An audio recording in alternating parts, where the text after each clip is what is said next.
Donc moi je suis Muriel Zac, donc je suis écrivain et je suis aussi directrice d'une collection qui s'appelle Ceux qui ont dit non. Donc vous avez quelques exemples de couvertures autour de nous. Dans le cadre d'un parcours artistique qui est organisé par le Salon du Livre de Jeunesse de Montreuil, dont nous avons des représentants ici, et le Conseil général de Seine-Saint-Denis, pendant un an, j'ai été en résidence dans le Collège Barbara. Voilà. Et j'étais pas dans n'importe quel endroit, puisque j'étais en résidence et en partenariat avec les 4e 2 qui sont ici. Alors avant toute chose, je voudrais d'abord dire que ça s'est vraiment tellement bien passé, que je voudrais d'abord dire merci. D'habitude on dit merci à la fin, mais moi je dis merci au début. Parce que merci d'abord à l'équipe d'administration, le principal et toute son équipe qui m'ont accueilli les bras ouverts. Merci à l'équipe des profs qui n'a jamais eu peur de ce que j'étais en train de venir proposer. Particulièrement évidemment Anne-Lise Claverie et Candice Bonnet, les documentalistes, qui ont plus que payé de leur personne pour cette aventure. Voilà. Et puis évidemment merci au 4e 2 parce qu'on a mis tous ensemble la barre très très haut et j'espère que vous allez voir que voilà, on peut, enfin moi je suis extrêmement fière d'eux, j'espère qu'ils sont fiers d'eux. Et donc je vous dis juste en 2 mots de quoi il s'agit. Il s'agissait à la fois de partager mon univers en tant qu'auteur, mais aussi de partager le leur. Et dans plusieurs de mes livres, il y a des personnages, donc dans des nouvelles qui s'appellent Non à l'individualisme, Non à l'intolérance et Non à l'indifférence. Et ces personnages-là, on peut dire que je suis venue en leur offrant.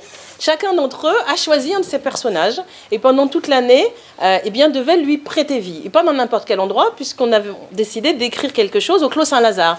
Quand je dis qu'ils m'ont présenté et offert leur porte, c'est qu'ils m'ont aussi emmené visiter la cité.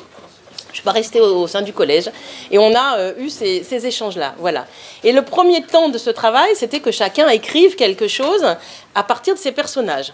Mais le 2e temps de ce travail, c'était de faire exister ensemble ces personnages, ce qui n'est déjà pas la même chose. Et le 3e temps du travail, c'est pour ça que je dis nous avions une barre très haute et l'exigence était très haute, c'était d'arriver à faire vivre ensemble ces différents personnages. Le cœur du projet, c'est non seulement de savoir à quoi on dit non et pourquoi on le dit, mais c'est de savoir travailler collectivement. Et vous savez, les jeunes comme les enfants, les adultes comme les vieux, c'est pas facile le collectif. Et donc là, on a mis ensemble ces scènes. Et puis, on est à un stade de... si on avait encore quelques mois devant nous, on aurait travaillé la mise en scène, la manière de parler fort, de faire du théâtre, etc. Donc là, ce qu'on vous présente, en vous demandant, évidemment, on vient avec humilité, on vous demande aussi de vous apercevoir que vous êtes dans un travail qui est en cours. C'est-à-dire qu'il y a des choses qu'on aurait encore pu améliorer. Et j'ajoute juste, pour finir, que vous êtes avec quelque chose qui s'appelle l'improvisation, c'est-à-dire qu'on a construit les personnages, on a construit le scénario ensemble, mais le texte n'est pas un texte écrit et appris. Et on a travaillé avec un comédien, Nicolas Brunet, pour essayer de dérouiller aussi cette improvisation. Voilà. Bon, je ne serai pas plus longue,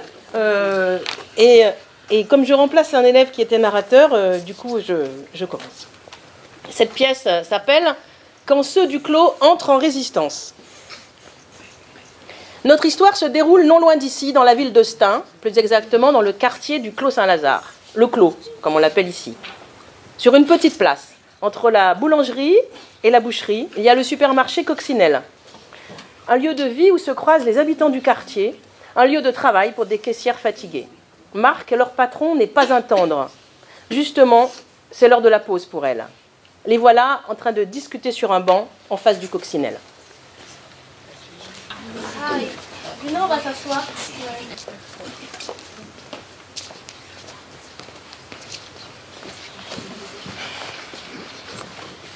Quoi de neuf, les filles? Bah, ça va et toi? Ah ouais, ça va. On va parler de quoi? Bah, Marc, hein, comme d'habitude. Ah oui, c'est abruti.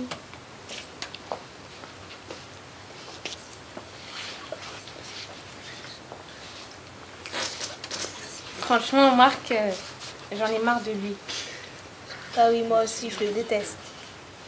À chaque fois, il va à la 6e caisse. Ah ouais, cette caisse, oh, comment je l'aime pas. Je devais être hôtesse de l'air. Je suis par être hôtesse de caisse. Franchement, c'est dur. Avec lui, il a même pas un peu pitié de nous. Franchement, je comprends pas pourquoi. Ouais, il nous traite comme des esclaves. Ouais. Et toi, Yasmina? Ah ben, moi, ça se passe mal avec mon fils Mokhtar. Comment ça? Bah, j'ai l'impression qu'il mineur et qu'il m'aime plus. Ah, ça va aller. Et son père? Ah, mais ça, c'est notre histoire. Et toi, Simone? Bah moi, comme tu connais, bah, le travail avec ma fille, bah, comme d'hab, Marc est aussi mauvais, comme d'habitude. Hein. Ah oui, c'est vrai. Ah, tiens, Kevin. Salut les filles, comment allez-vous? Ça va et toi? Oui, ça va. Que se passe-t-il? C'est Marc encore. Ouais. Il nous prend pour des esclaves, on en a marre. Ouais. Il nous traite comme des merdes. Que direz-vous de faire une manifestation contre ce gros connard? Ouais, c'est une très bonne bonne idée. idée. Quand? Mais quand? Dans 2 semaines. Ouais, Ah ça serait ouais, parfait. pas mal. C'est parfait. Et tenez une clope pour passer le temps. Non, merci. Merci.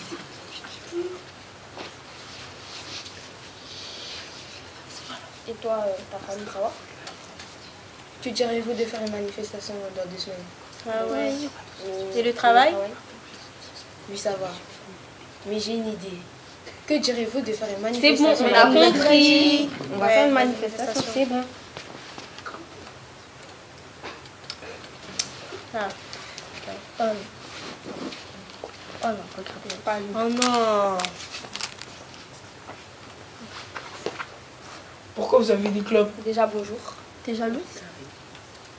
Moi aussi j'en veux. Un peu de demande. politesse, hein, merci. Bon, filme une clope. Ça fera 50 centimes. Ah, maintenant tu me fais payer.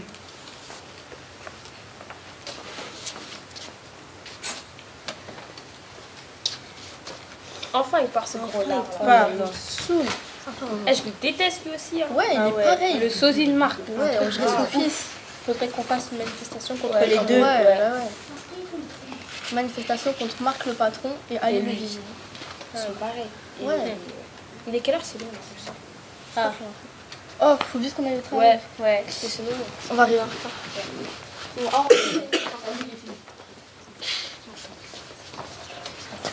Ça, je dirai à Marc.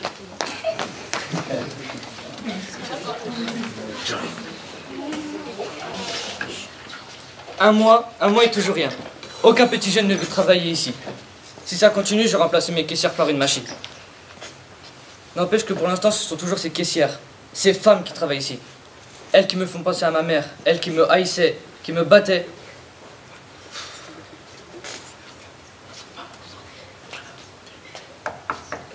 Entrez. Bonjour. Comment allez-vous? Bien et vous? Alors, c'était pour vous dire, pour vous rapporter ce qui s'est passé Je vous écoute. entre ces 4 vermines. Et ils veulent faire une manifestation contre nous deux. En gros, qu'on était dans ce domaine pour rien, en gros. Et je vous propose de faire une manifestation. De contredire... Une manifestation contre leur manifestation. J'ai une idée, je pense que ce serait mieux. J'aurais besoin de vous. je serai avec vous. Merci. Au revoir. Au revoir.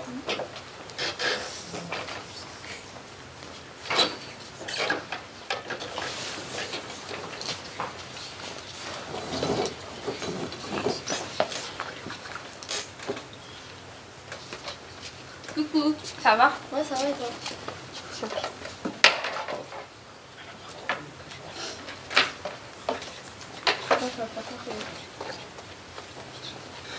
Tu travailles demain? Demain, ouais. Tu finis à quelle heure? Je termine à 22h. Ah ouais, c'est dur pour toi. Ouais. Bon bah salut, je te laisse. Tu vas où? Bah je rentre chez moi. Je peux faire rien quoi dans ton sac? Pourquoi? Parce que... Tu t'autorises pas? Non. Si. Bah non. Parce que je suis là pour ça, pour contrôler. Bah, tu vois.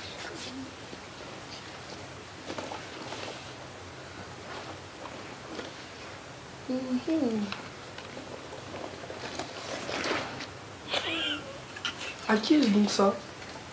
Bah c'est à moi. Ah bon? Donc tu l'as prise comme ça par hasard? Bah en fait, je viens de payer mon truc. Je vois, il y a ça. Et ça, tu l'as payé aussi? Je sais pas, ça sort d'où par contre. Ah bon? Non.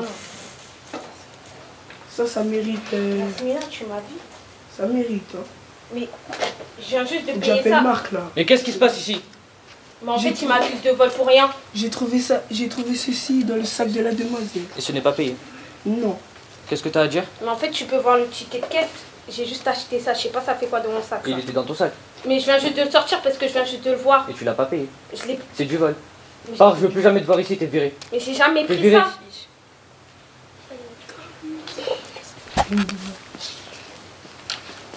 Il n'est pas si facile de trouver du travail.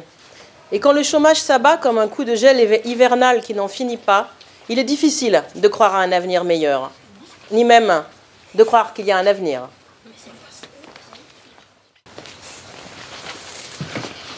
Franchement, j'en ai marre. Ça fait plus de je sais pas combien de mois que je cherche un travail. Depuis que ce fichu Marc là, il m'a licencié pour vol que j'ai jamais fait ça. Je sais même pas quand.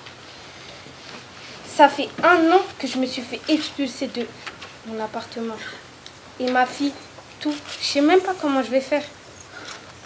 C'est même pas une vie pour cette gamine, la pauvre. J'ai rien, même pas un peu d'argent pour la nourrir, rien du tout. J'en ai vraiment marre. Ça peut pas durer comme ça. Faut vraiment que je trouve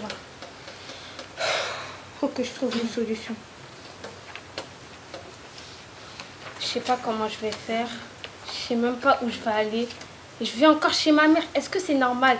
Toutes les petites filles de son âge, ils ont une chambre, tout. Ils ont tous... Tout ça, c'est vraiment du n'importe quoi. Où je vais trouver un boulot? Ah. On cherche. Ah. Un boulot de boulangère. Attendez, je vais appeler.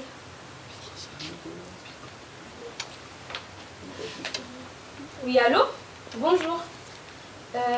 J'appelle pour une affichette que vous avez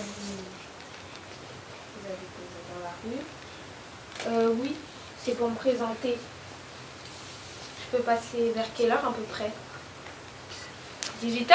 Ok, pas de souci. Merci. Allô? Oui. Ah là, je vais à la boulangerie là. Attends. Bonjour. Bonjour. Je vais avoir une modèle s'il vous plaît. Ouais. 80 centimes.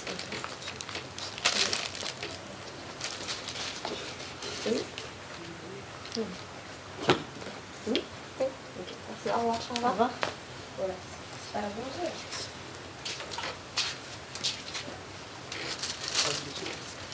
Bonjour. Eh, t'as un appel. C'est Francesco. Pas Bonjour. maintenant, je suis au boulot. Bonjour. C'est bon. Bonjour. Je pourrais avoir un panier, s'il vous plaît. Eh, il t'appelle encore. Bonjour.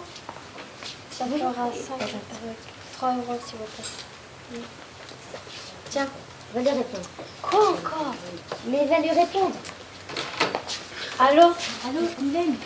Tu veux quoi encore? S'il te plaît, Mylène, écoute-moi, j'ai quelque chose d'important à te dire. Je ne veux pas de tes excuses bidons. S'il te plaît, Mylène, tu dois vraiment m'aider. Quelqu'un s'est jeté sur mon train. Mylène? Au revoir. Au revoir. Qu'est-ce qu'il t'a dit? Des excuses bidons pour se racheter.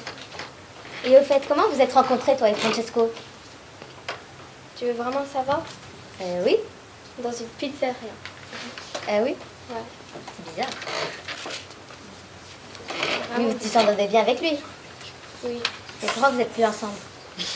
Bah, je l'ai surpris avec une femme chez lui. Ah. Ouais. Bonjour. Bonjour. Bah, je suis là. Tout à l'heure, je vous ai appelé. Ah, c'est vous? Oui, c'est moi. Prenez mon CV. Merci. C'est très bien. T'as fait un boulot auparavant? Oui, j'étais caissière à Coccinelle. Ah, le nouveau marché? Oui, c'est juste à côté. Tu peux commencer demain si tu veux. Ok, pas de problème. Il faut remplir ça. Voilà. D'accord, merci. Au revoir. Au revoir.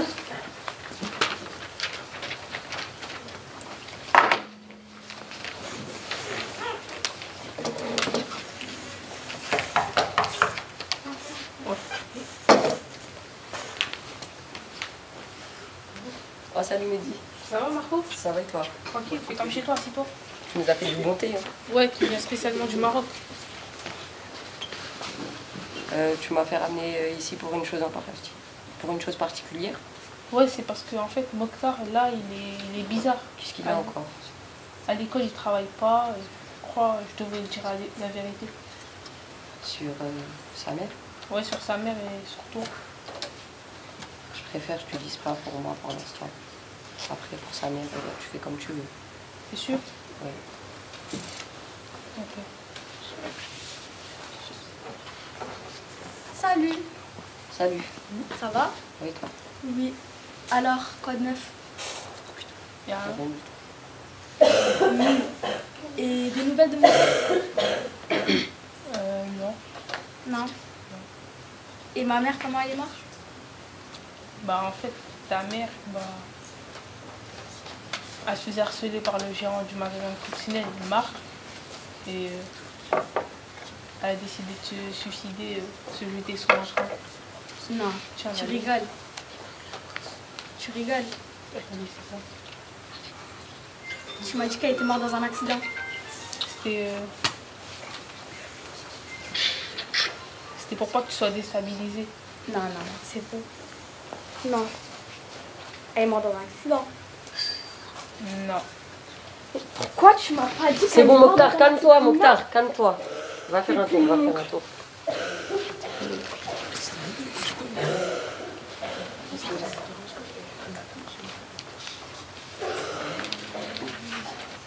Malgré tout, à Stains comme ailleurs, de belles histoires naissent. Des histoires d'amitié, des histoires d'amour. Certaines trouvent de nombreux obstacles sur leur route. Il en faut parfois du courage pour être amoureux.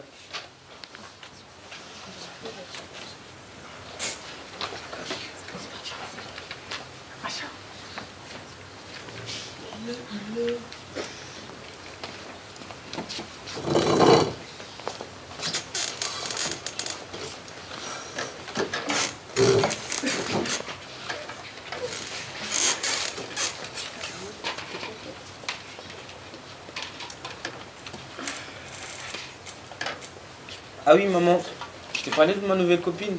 Non, c'est qui? C'est une fille que j'apprécie beaucoup. Je l'aime bien, elle s'appelle Ahmed. Elle est juive? Non? Musulmane? Oui. C'est hors de question que tu te maries avec elle. Mais pourquoi, maman? Pourtant, je l'aime bien, moi. On doit préserver nos traditions, nous sommes juifs. Julien, est-ce que tu peux m'aider, s'il te plaît? Parce que là...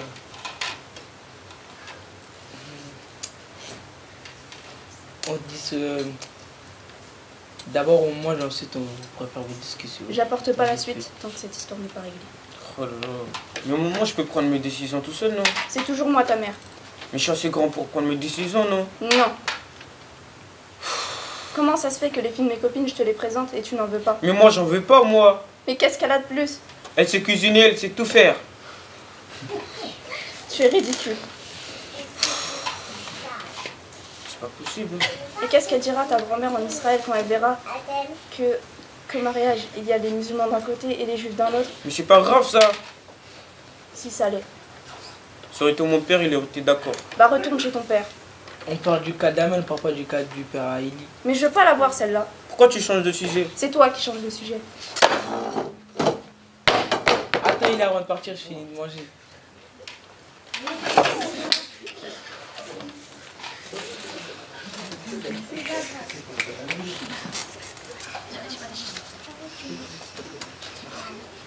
Ça m'attriste de voir Ellie comme ça. Ça m'attriste d'être comme ça. J'ai appelé Ellie parce que mon oncle qui avait 5 ans pendant la Seconde Guerre mondiale a été raflé et déporté au camp d'Auschwitz. Il n'en est plus jamais revenu. Je voulais lui rendre honneur, me souvenir de lui en donnant le nom Ellie à mon fils. Je suis sûre que mon oncle aurait été heureux si Ellie était heureux. Je sais plus quoi faire.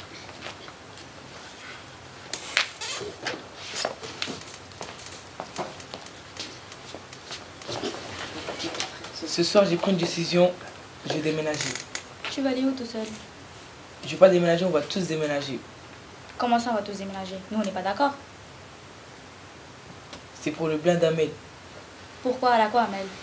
Parce qu'il a soupçonne d'avoir des rapprochements avec Eli. Et alors? C'est sa vie? On est musulmans et Eli est juif. On doit préserver nos traditions. Et alors? C'est sa vie, c'est elle qui doit choisir. Et c'est moi le grand frère. Et alors?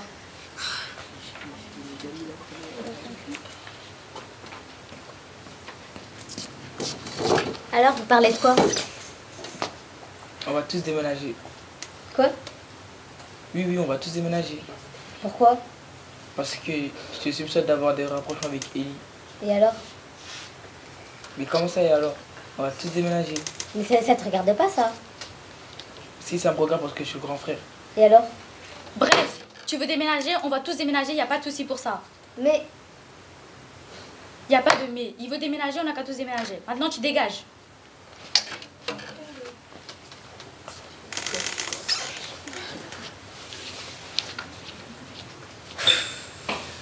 Il en fait toujours qu'à sa tête, Farid. J'ai envie de l'étrangler. Mais quoi qu'il fasse, je retrouverai Eli. Ça ne le regarde pas. Il en fait toujours qu'à sa tête. J'en ai marre. Si certains font tout pour séparer les gens qui s'aiment, d'autres, au contraire, s'ingénient à rassembler les couples qui se défont. Non aux malentendus et oui aux amours sincères. C'est toi, Francesco? Oui, et t'es qui? C'est moi qui l'ai demandé de venir, c'est Amel. Ah, la copine à Mylène? Oui. Et pourquoi tu m'as dit de venir? Et j'aimerais savoir pourquoi vous êtes plus ensemble, et parce que là, elle est en dépression, elle arrête pas de pleurer. Écoute-moi, c'est un malentendu. Je ne l'ai jamais trompée. J'ai juste invité mon ami chez moi avec sa femme.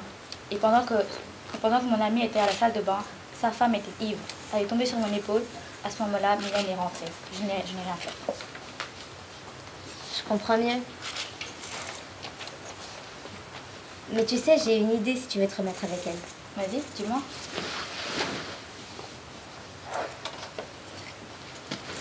D'accord, y a pas de souci. On se retrouve là dans 10 minutes? Ok. Ok.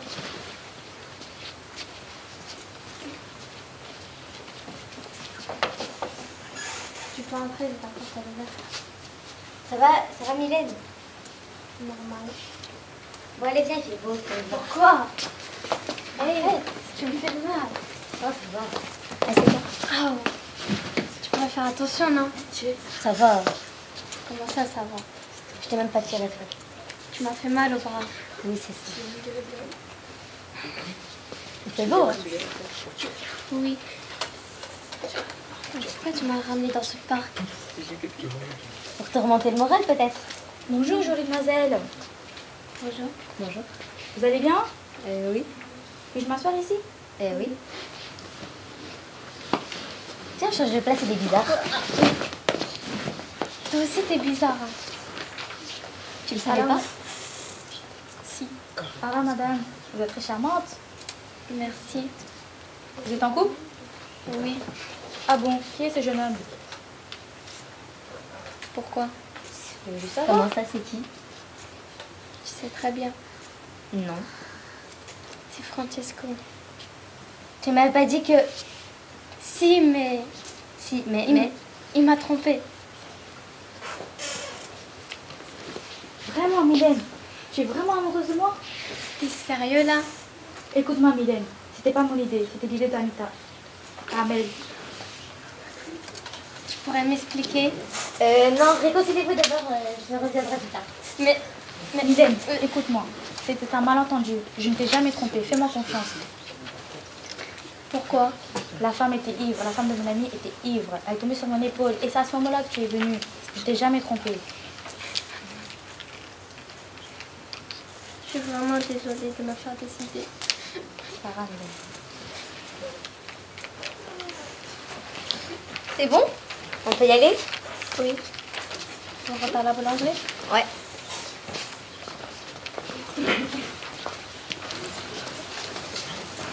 Alors Simone, t'as passé une bonne journée? Bah oui, ça va. Et toi? Ouais. T'es bien parti? Oui, on a fait une bonne promenade. Oui. Ça va? Salut Simone. Salut. Ça va? Ça va et toi? Ils sont remis ensemble? Oui. Ah bon?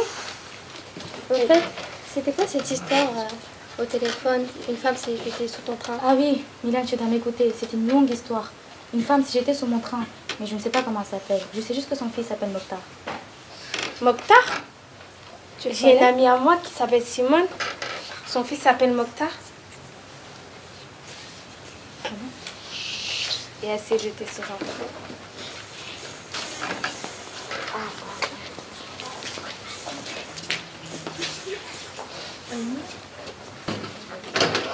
Et oui, Simone a vu juste.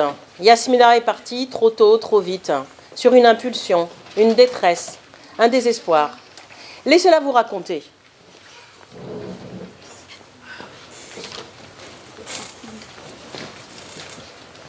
Par où commencer? Mon histoire est si bouleversante. Tout d'abord, j'ai reçu une éducation assez stricte. Mon père était à cheval sur les règles. Un jour, j'ai flanché et j'ai eu un enfant qui s'appelle Mokhtar. Mon père a dit que c'était une mauvaise erreur et il avait raison. 18 ans, mère, sans avoir fait les études que je souhaitais. Quel gâchis. Enfin bon, les années sont passées, Mokhtar a grandi et je suis devenue caissière dans un supermarché qui s'appelle la Coccinelle. Là-bas, le travail était compliqué. Le patron, Marc, était vraiment super strict. Il nous criait tout le temps dessus, nous traitait comme des esclaves et il licenciait beaucoup de caissières. Et un jour, c'était trop pour moi. J'ai pris une feuille... un jour, c'était trop pour moi. Mokhtar ne me reconnaissait plus, il ne me parlait plus, même pas, il ne m'adressait même pas la parole, même pas un regard. Et des fois, il faisait des crises. Il ne comprenait pas pourquoi je ne demandais jamais comment est-ce que ça allait à l'école, ce qu'il ressentait. Et il ne savait pas pourquoi ses amis avaient des pères, mais lui, on n'en avait pas. Enfin bon. Un jour, j'ai pris une grande décision. J'ai pris une feuille, un stylo, et j'ai écrit ma lettre d'adieu à Mokhtar. Je me suis dirigée vers la gare, vers le quai, et puis après j'ai sauté.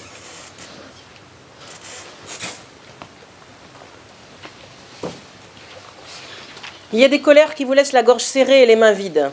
Il y en a d'autres qui vous libèrent, vous font brandir le poing et redresser la tête. Quand on ne veut plus se laisser exploiter, harceler, dire non tous ensemble, c'est dire oui à une vie meilleure, à la dignité retrouvée, à la fraternité aussi.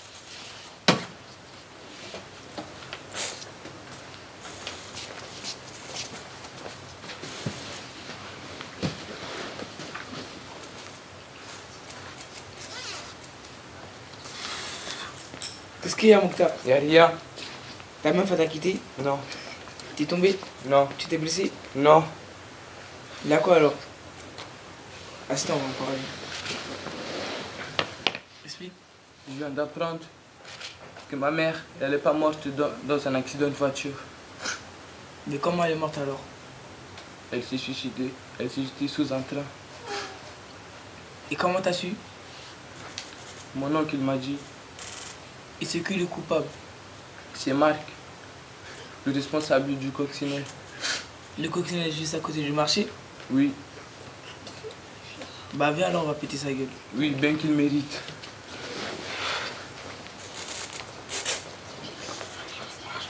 Alors, comme dans les contes de fées, les méchants sont punis, les gentils sont récompensés. Il ne reste plus qu'à rassembler les amoureux, car tout est bien qui finit bien, au Clos Saint-Lazare comme ailleurs. Il suffit d'y croire, de rester tous ensemble, de résister et de ne jamais perdre espoir.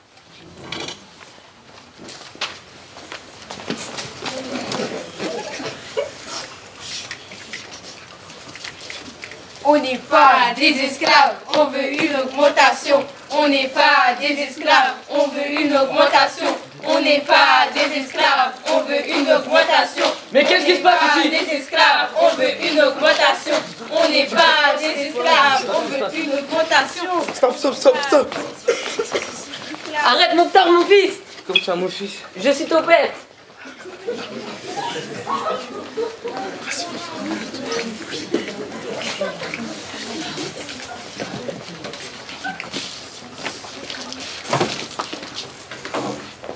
Ellie! Amel, ça va? Ça va et toi? Jacqueline! Mes enfants, j'accepte votre union. Amel. Farid. Oh. J'accepte votre relation. Regardez, il s'en va. On a gagné!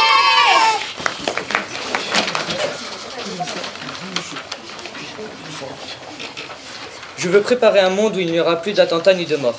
Un monde qui ne sera plus touché par ce triste sort. Un monde de solidarité où les gens seront soudés. Un monde qui change puis qui ne changera jamais. Un monde où il n'y aura plus de discrimination. Un monde où les hommes et les femmes seront égaux dans toutes les nations. Un monde où il y aura davantage de nourriture pour ceux qui ont faim.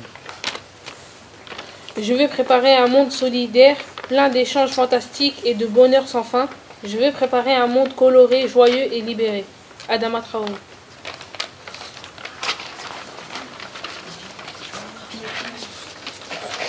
Comme des lions en cage, nous sommes sur l'emprise de sauvages qui nous font souffrir et nous martyrisent. Comme des lions en cage, notre douleur nous persécute et nous fait mal. La méchanceté, les hommes armés nous poussent à ne plus résister jusqu'au bout. Comme un lion en cage, moi je préfère la liberté que d'être maltraité. Liberté, égalité, fraternité, c'est mots qui font notre fierté.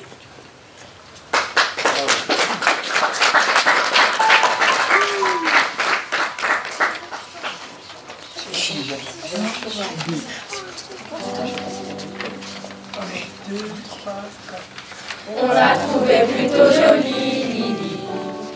Elle arrivait des Somalies, Lily. Dans un bateau plein d'immigrés qui venaient tous de leur plein gré vider les poubelles à Paris. Elle croyait qu'on était des Gauls, Lily. Au pays Voltaire et Hugo, Lily. Mais pour des Bussy, en revanche, il faut de noir pour une blanche, ça fait un sacré distinguo. Elle aimait tant la liberté, Lily. Elle rêvait de fraternité, Lily. Un hôtelier ou secrétaire lui précisa en arrivant qu'on ne recevait que des mains. Elle a déchargé des cajots, Lily. Elle s'est tapée des sales boulots, Lily. Elle crie pour vendre des choux-fleurs dans la rue, ses fers de couleur l'accompagne au marteau-piqueur. Et quand on l'appelait Blanche-Neige, Lily, elle se laissait plus prendre au piège, Lily. Elle trouvait ça très amusant, même s'il fallait serrer les dents, ils auraient été trop contents. Elle aima au blond frisé, Lily, qui était prête à l'annexer, Lily. Mais la belle famille lui dit nous ne sommes pas racistes pour dessous, mais on ne veut pas de ça chez nous. Elle a essayé l'Amérique, Lily, ce grand pays démocratique, Lily. Elle aurait pas cru sans le droit que la couleur du désespoir là-bas aussi ce fut le noir. Mais dans un meeting à Memphis, Lily, elle a vu Angela Davis, Lily, qui lui dit viens ma petite sœur en s'unissant en amant peur des loups qui guettent le trappeur. Et c'est pour conjurer sa peur, Lily, qu'elle lève aussi un point rageur, Lily. Au milieu de tous ces gugus qui foutent le feu aux autobus, interdits aux gens de couleur. Mais dans ton combat quotidien, Lily, tu connaîtras un petit peu bien, Lily. Et l'enfant qui naîtra un jour aura la couleur de l'amour contre laquelle on ne peut rien. On la trouvait plutôt jolie, Lily. Elle arrivait des Somalies, Lily. Dans un bateau plein d'immigrés qui venaient tous de leur plein gré vider les poubelles à Paris.